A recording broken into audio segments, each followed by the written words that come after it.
दर्शनं देवदेवस्य दर्शनं पापनाशनं दर्शनं स्वर्गसोपानं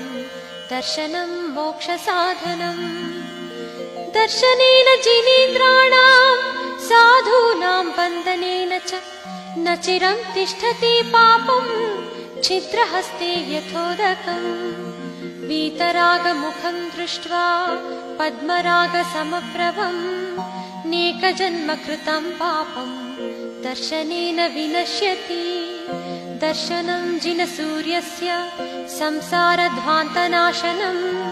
बोधनं चित्तपद्मस्य समस्तार्थप्रकाशनम् दर्शनं जिनचन्द्रस्य सद्धर्मामृतवर्षणं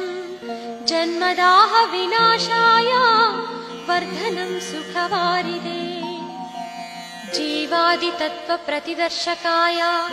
सम्यक्त्वमुख्याष्टगुणाश्रयाय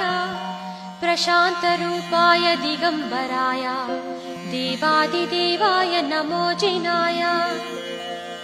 चिदानन्देकरूपाय जिनाय परमात्मने परमात्मप्रकाशाय नित्यं शुद्धात्मा